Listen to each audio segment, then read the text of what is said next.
ఈనాటి అంటే 17th September నాటి అనాలిసిస్ను మీకు అందిస్తున్నవారు కోల్డ్వెల్ బ్యాంకర్స్ సూత్ర ప్రాపర్టీ హైదరాబాద్. నమస్కారం. ఈరోజు హైదరాబాద్ రియల్ ఎస్టేట్ రంగంలో కొన్ని ముఖ్యమైన మార్పులు వార్తలు కనిపిస్తున్నాయి. అవును, మార్కెట్ మీద కొనుగోలుదారుల మీద ప్రభావం చూపే అంశాలు చాలా ఉన్నాయి. కరెక్ట్. ప్రముఖ పత్రికల సమాచారం ఆధారంగా వీటిని కొంచెం లోతుగా పరిశీలిద్దాం. అసలు ఏం జరుగుతోంది, ప్రభావం ఎలా ఉండొచ్చు అని. తప్పకుండా. ముందుగా ఒక హెచ్చరిక వార్త.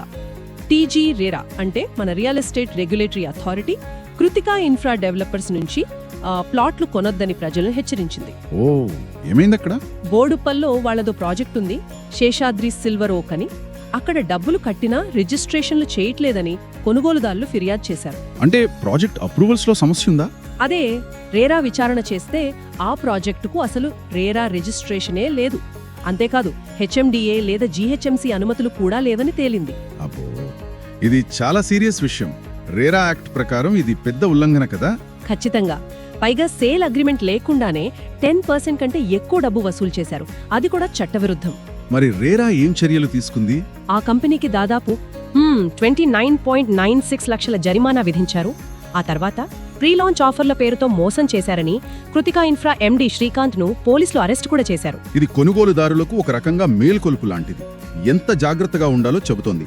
రేరా రిజిస్ట్రేషన్ అనుమతులు చెక్ చేసుకోవడం ఎంత అవసరమో తెలుస్తోంది. అవును, ఇదే కోవలో మరో మోసం బయటపడింది. నల్గొండ జిల్లాలో. నల్గొండలోనా? ఏంటది?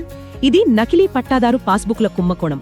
తిరుమలగిరి మండలంలో సుమారు 2936 ఎకరాల భూమికి గాను ఏకంగా 3069 మందికి నకిలీ పట్టాలు సృష్టించారు. 3000 మందికా? నమ్మశక్యంగా లేదు. నిజమే. వాటిని మళ్లీ ధరణి పోర్టల్లో కూడా ఎక్కించారు. అంటే ప్రభుత్వ రికార్డులలోనే ఎక్కించారా? ఎలా సాధ్యమైంది? అదే మరి. భూదస్తరాల ప్రక్షాళన అంటే ఎల్ఆర్యుపిని ఆసరాగా చేసుకుని పనిచేశారు. 2017కు ముందు భూమి లేనివాళ్లు కూడా యజమానులుగా రికార్డుల్లోకొచ్చారు. ఓహో, దానివల్ల వాళ్లకు ప్రభుత్వ పథకాలు కూడా అందాయా? రైతు బంధు లాంటివి? అవును, 2019 నుంచి ప్రభుత్వ సాయం కూడా పొందారు. రైతు బంధు నిధులు స్వాహా చేశారన్నమాట. వ్యవస్థలోని లోపాలు, ప్రభుత్వ పథకాల దుర్వినియోగం అన్నీ బయటపడ్డాయి. ఇప్పుడు ప్రభుత్వం ఏం చేస్తోంది? ఆ పట్టాలు రద్దు చేసిందా? అవును, ప్రభుత్వం ఆ నకిలీ పట్టాలన్నీ రద్దు చేసింది. రైతు భరోసా నిధులు కూడా నిలిపివేసింది. అంటే ఒకవైపు నియంత్రణ చర్యలు తీసుకుంటున్నా మరోవైపు ఇలాంటి మోసాలు జరుగుతూనే ఉన్నాయి. కరెక్ట్. ఇక ప్రభుత్వ పరంగా చూస్తే హౌసింగ్ బోర్డు, రాజీవ్ స్వగృహ స్థలాలను రెండో విడత వేలం వేయడానికి రెడీ అయ్యారు. అవును, మొదటి విడతకు మంచి స్పందన వచ్చింది కదా. సుమారు 1200 కోట్లు సమకూరిందనన్నారు. అవును, మొత్తం టార్గెట్ అయితే 3500 కోట్లు. ఈసారి పోచారం, గాజుల రామారం టవర్ల ద్వారా ఒక 100 కోట్లు. ఇంకా మహబూబ్ నగర్ జిల్లాలో పోతులమడుగు, అమిస్తాపూర్, హైదరాబాద్ శివార్లలో తొర్రూర్, కుర్మల్గూడ, బహదూర్పల్లి, జవహర్ నగర్ ప్లాట్లు, చింతల్, ఐడిపిఎల్, నిజాంపేట్ ఏరియాలు కూడా ఉన్నాయనుకుంటా. అవును, అక్కడి హౌసింగ్ బోర్డు స్థలాలు, ఫ్లాట్ల ద్వారా మరో 100 కోట్ల రూపాయలు ఇలా లక్ష్యంగా పెట్టుకున్నారు. ఈ డబ్బును గృహ నిర్మాణ పథకాలకు వాడుతామని అంటున్నారు. ఇది మార్కెట్ను ఎలా ప్రభావితం చేస్తుందో చూడాలి. ఒకవైపు ప్రభుత్వం ఇలా భూములు అమ్మడం వల్ల సప్లై పెరిగి ధరలు కొంచెం అదుపులోకి వస్తాయా, లేక స్పెక్యులేషన్ పెరుగుతుందా? అది ఒక ప్రశ్న. కానీ వచ్చిన డబ్బును పేదల గృహ నిర్మాణానికి వాడతామని అనడం మంచి విషయమే. ఇదిలా ఉంటే అక్రమ లేఅవుట్ల సమస్య కూడా పెరుగుతోంది. ముఖ్యంగా శివార్లలో, తాండూర్ వైపు అంటున్నారు. అవును, అది పెద్ద సమస్య. వ్యవసాయ భూములను అసలు ఎలాంటి అనుమతులు లేకుండా, నాలాగాని డిటిసిపి అప్రూవల్స్ గాని లేకుండా ఫ్లాట్లుగా మార్చేసి అమ్మేస్తున్నారట, గుంటల లెక్కన. కోకాట్, అంతారం, సాయిపూరు లాంటి గ్రామాల్లో దాదాపు 200 ఎకరాలకు పైగా ఇలాంటివి ఉన్నాయని సమాచారం. దీనివల్ల ప్రభుత్వానికి ఆదాయం పోవడమే కాదు కదా. అంతేకాదు, అసలు ఆ ప్రాంతాల్లో ప్లాంట్ డెవలప్మెంట్ ఉండదు. రోడ్లు, డ్రైనేజీ, పార్కులు ఇలాంటి కనీస వసతులు కూడా కల్పించరు. భవిష్యత్తులో అక్కడ నివసించే వారికి ఇబ్బందే. మరి అధికారులేం చేస్తున్నారు?